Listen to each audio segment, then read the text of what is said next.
Hey everyone, it's Derrick Broze with the Conscious Resistance Network. I'm outside of Atlanta right now for an event. I'm hanging out with my old friend Mark Passio. How are you doing, brother? Awesome.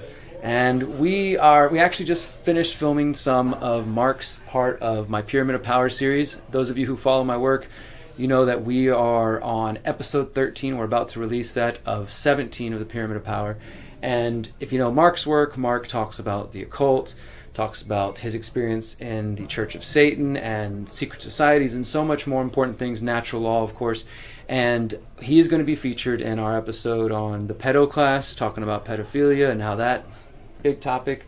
And then we'll be talking about religion and secret societies. And then Mark is also going to help us answer the final question, the most important question of the documentary series: who or what is at the top of the pyramid? So while we're doing that, we figured we'd chat for a little bit and share this with you guys, because I know so many people want to hear your thoughts and opinions, Marks. But let's start first, though. You have an event coming up, and I want to make sure everybody knows about that, because, again, if you don't know the website, whatonearthishappening.com, just so many presentations from Mark, available on DVD, available online.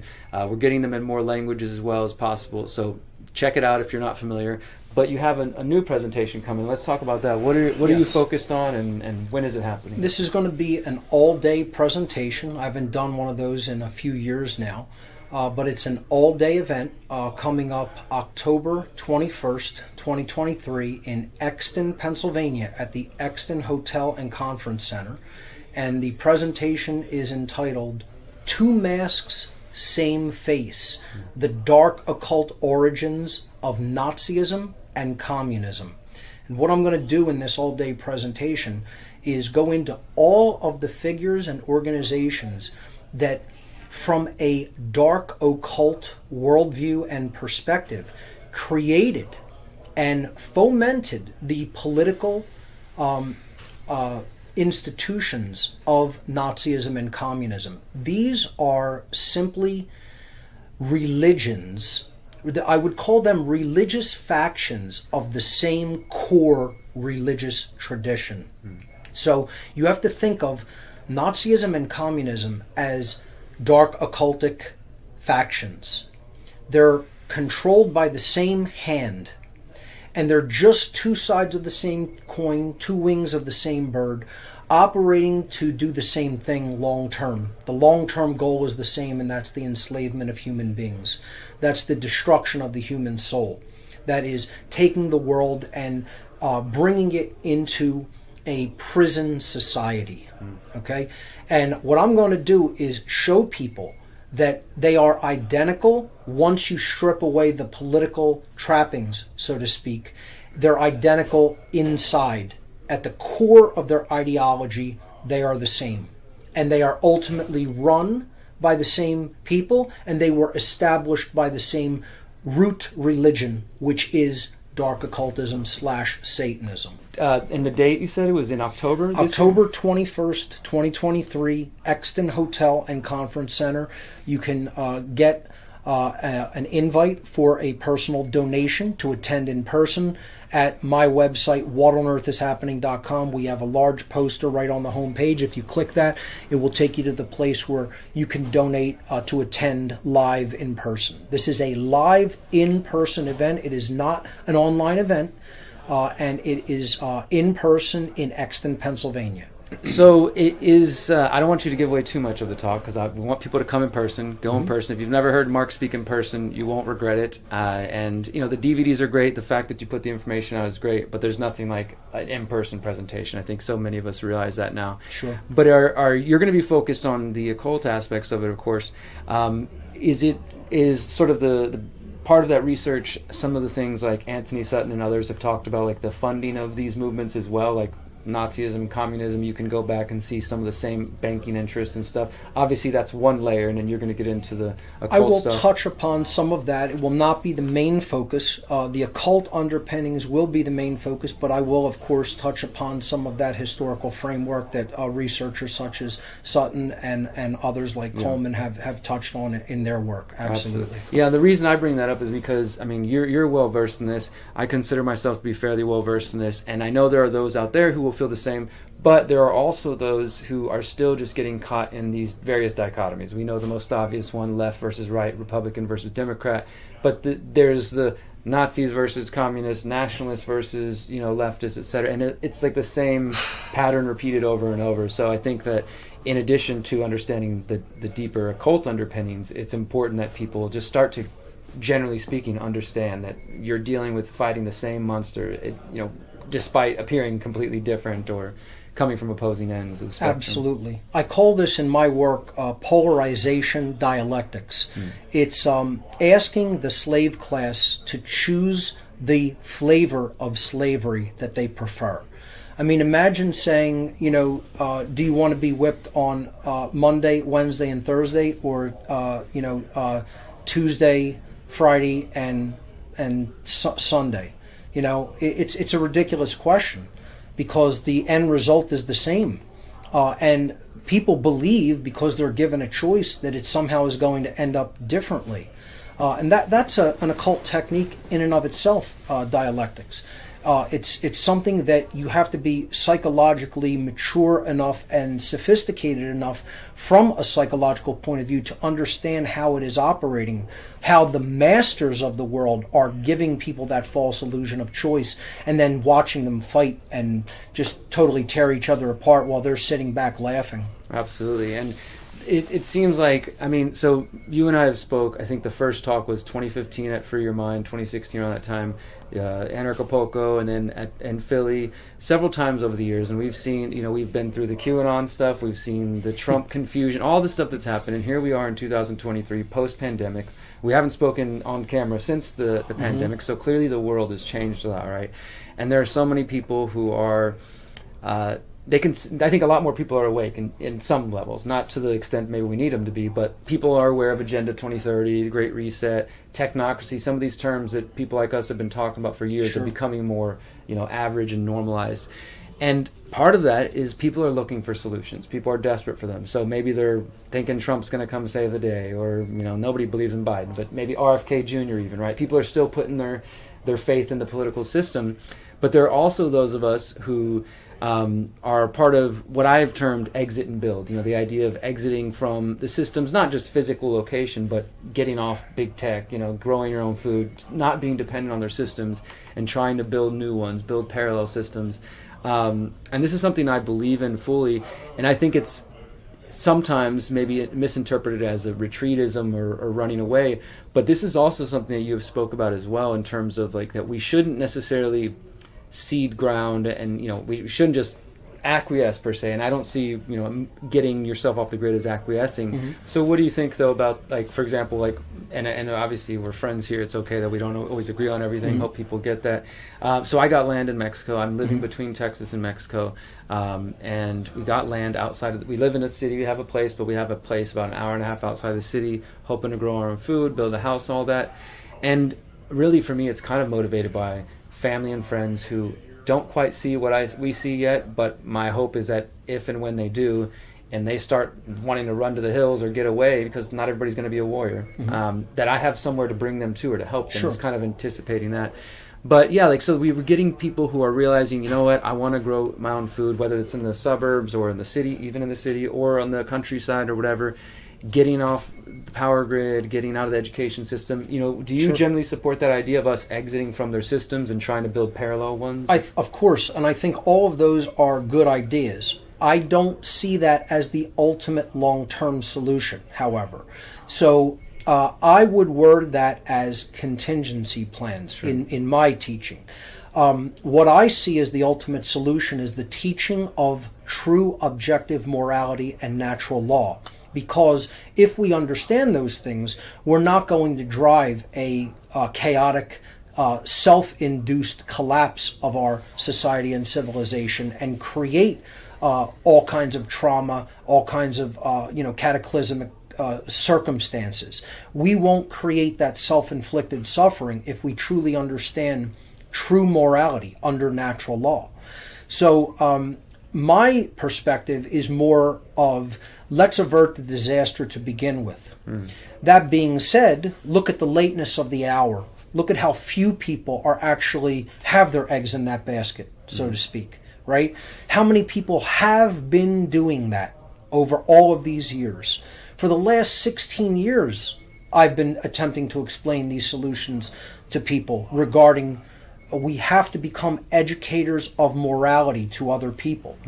How many people have actually taken on that burden of responsibility and done it?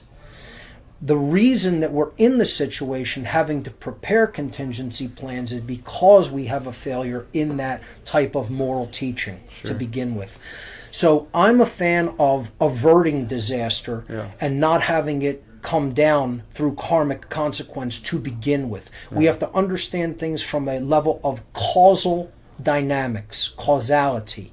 Once we understand things from causal dynamics under natural law, we will not have to do all of the work to build anything quote unquote new or reform anything.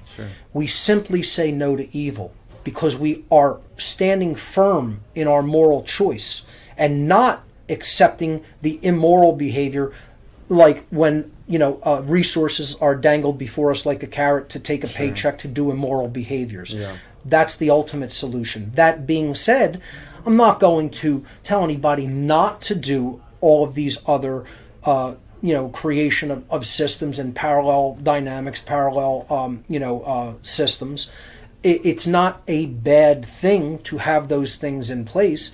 I personally do not see it as the ultimate solution. The ultimate solution is changing consciousness from a moral perspective so that the disaster is averted to begin with. And maybe thank you for sharing that. And maybe people can do both, right? They can promote and teach and learn and educate themselves on natural law and try to spread the word while also preparing for the potential that it doesn't work out. Because as you mentioned, it's late in the hour, right? And, I kind of see it as if I was to imagine that I woke up tomorrow and I realized I was just a crazy conspiracy theorist, and none of this stuff is really happening, that I would probably still be on the same path because I don't want to live the rest of my life paying rent, paying for electricity, just so even if we could do so much better. We can create so many better things. Our potential is practically unlimited. Exactly. So to me, I try to, and I think it's important for anybody listening to, for my own journey, going to Mexico is something I decided years ago because of familial reasons and stuff like that, and just loving Mexico. When COVID happened, it was just the impetus to say, you know what? Rather than waiting 5 to 10 years to do this,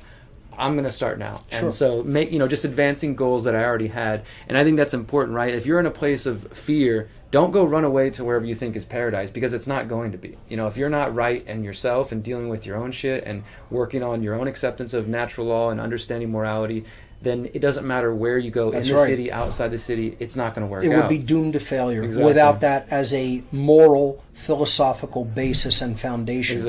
As an addendum briefly to that, I would look at it perfectly fine to do those things in parallel.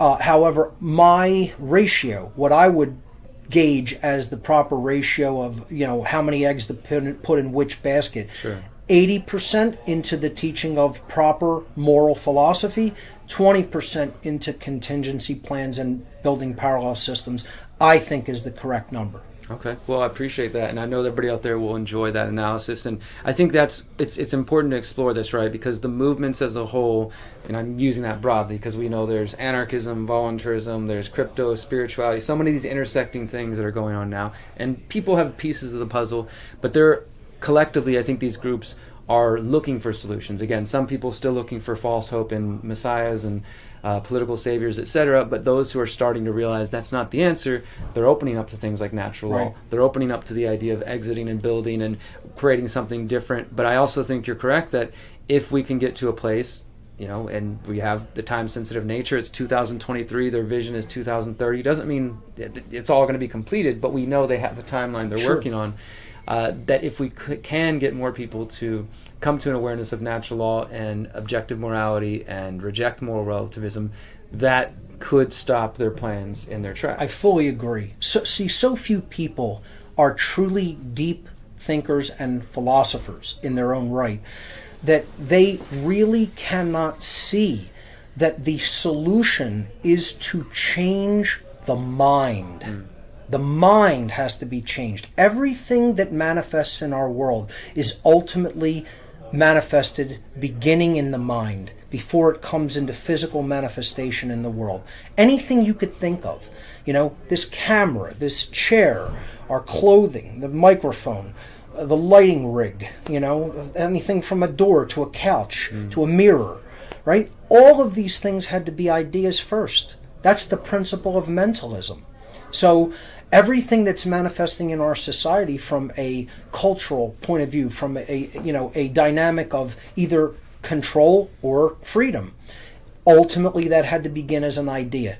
And if you're going to change the manifested result, you have to go back to the very place where that creative dynamic began, and that is the mind. Absolutely. And that's what people have to understand from a foundational point of view. Thoughts have to change before anything can change in the world. The way people see reality and understand how it works has to change first. Mm-hmm. Only philosophy can do that. Absolutely. And there's been so many teachers like the Buddha and others who've been trying to tell us all is mind for generations. Of course. So, we're talking about it starts in the mind and it manifests in the world. Well, one of the things that I've been recently preparing to, put out a report on is the transgender issue, gender identity issue.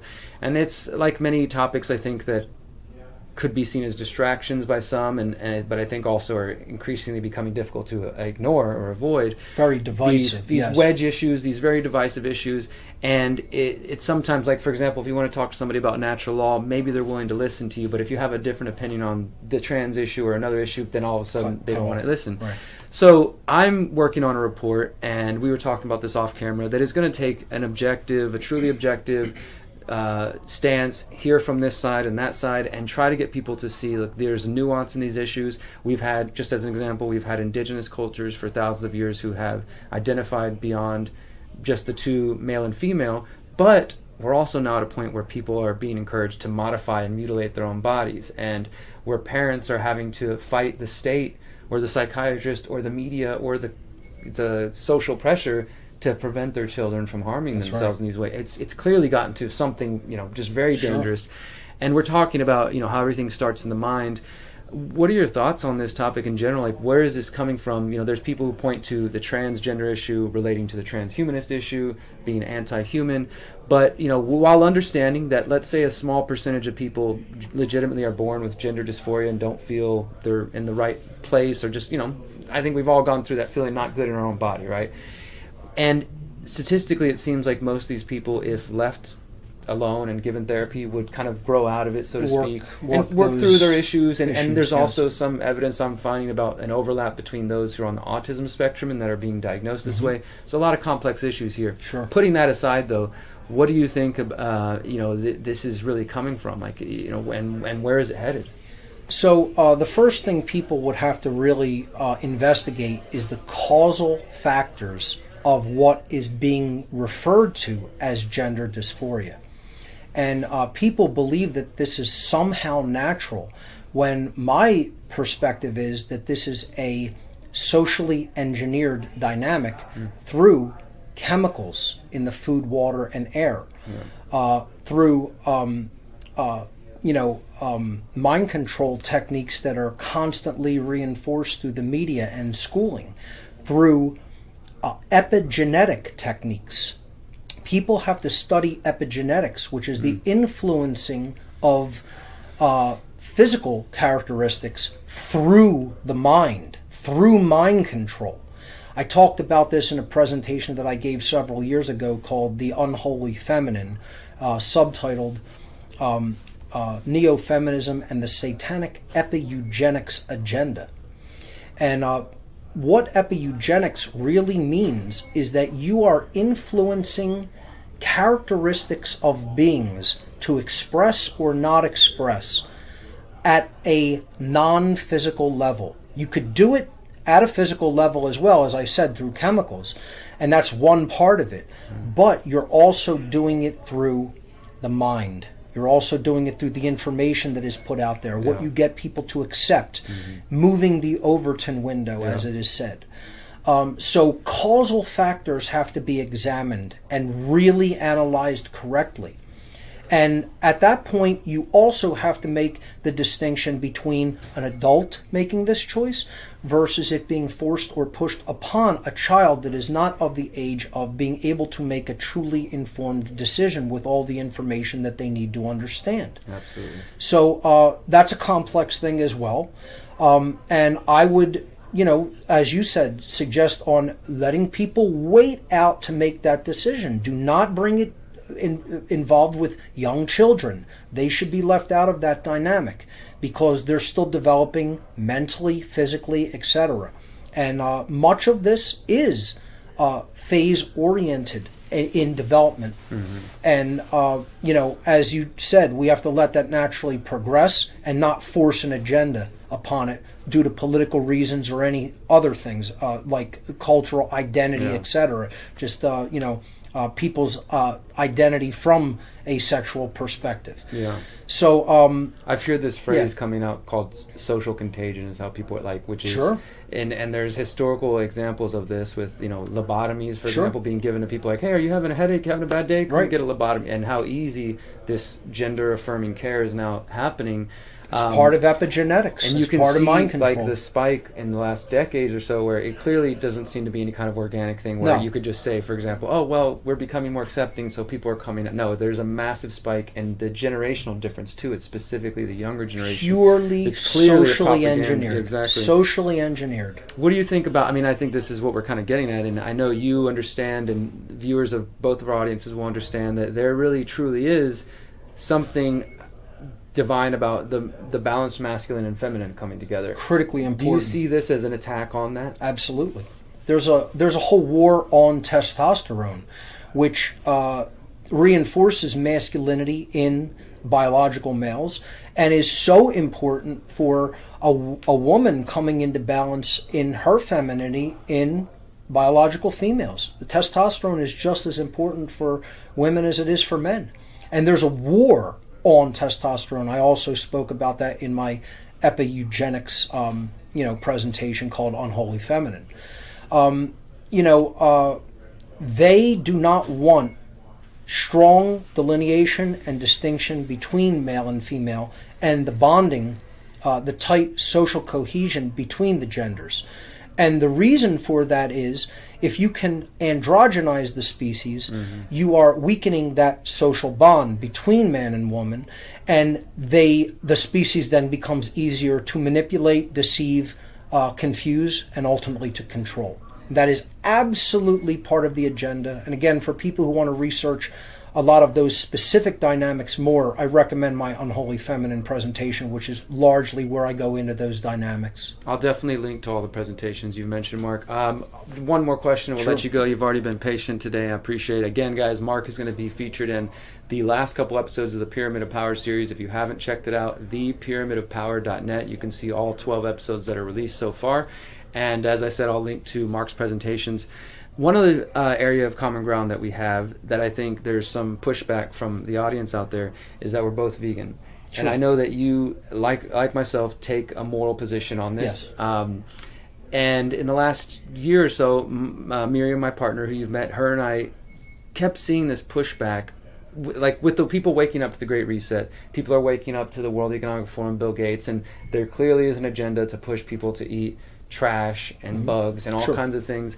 And we started to see that there are people in our movements who are lumping that in as like the vegan agenda, right? And I do think that there is what we call faux veganism or vegan Inc., Sure. vegan kind of corporate agenda. Sure. Eat the processed foods, Sure. not a whole foods, plant-based Sure. diet, organic, etc. So we created a website and I guess kind of planted a flag for those of us who are vegan. We called it Vegans Against Agenda 2030 or Vegans for Freedom. Cool. To kind of plant that and say, hey, look, not all of us who are vegan came in through, like a lot of the younger generation, they're coming in through climate change propaganda saying this is going to save the planet. But they're not necessarily eating healthy. They're eating maybe, and obviously there's 3D printed food. There's all the crazy ideas. Sure. So I wanted to speak to that and give you a chance to say to the audience, people who, as soon as they hear that someone's vegan, they make this assumption that we have bought into the UN agenda or this and that.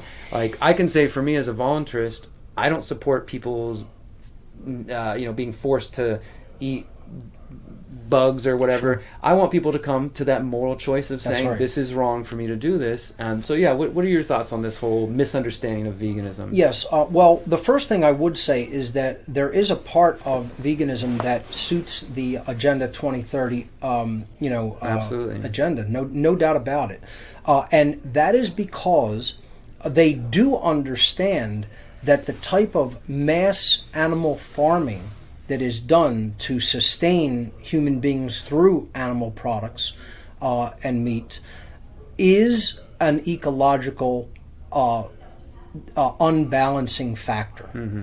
And any farmer would not want to see their farm destroyed, because then they lose their animals and their profit. Mm-hmm. And that is really how the human farmers of our world see us.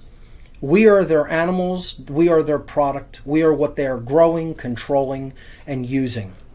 And they don't want the farm to be annihilated. They want the farm to be kept to the point where it's ecologically sustainable for them and their purposes. Mm-hmm. That is why they want to move people to a dietary system that is less ecologically harmful for their long-term plans. It has nothing to do with moral reasons. It has nothing to do with human health. Yeah. So my reasons for coming to a plant-based diet were purely moral. And the only question that I asked and ask others to ask is, does the life of another being belong to you to take and to end? The first occult maxim is, ask a question of yourself and then answer it honestly without lying to yourself or deceiving yourself. Because if you're going to deceive yourself, you'll deceive others, and then karma works that you'll be deceived. Others will attempt to deceive you, and then the cycle continues and continues. It's a very simple moral question that has a very simple, true, correct, and only answer that is true and correct. Does the life of another being belong to another person to take and to end for their purposes? And the answer is no, it does not. Or the animal's life would not be referred to as their life, possessive pronoun, their life. It would be your life, and it's not. It's the life of another being. That's anima, where the word animal comes from in Latin, etymologically derived, means soul. From the root of to be animated, meaning capable of moving on one's own and imbued with life, spirit, the breath. Okay? That life is not ours. It is that being's. It's their property. All rights are property rights. Every single right is a property right. Every single wrongdoing or transgression under natural law against another being's rights is a violation of their property. Mm-hmm. Murder is the taking of life without right. That's theft. Assault, the taking of well-being without right. Rape, the taking of free will sexual association without right. Theft, the taking of property without right. On and on. Coercion, taking of free will without right. You're stealing something that doesn't belong to you. Yeah. Doing that to an animal is the same thing as the violation of another being's right. I want animals to be left alone. Animals are generally good creatures trying to live their existence, trying to survive just like we are. Yeah. Leave the animals alone. There's plenty of human beings that need a hunting, if you know what I mean.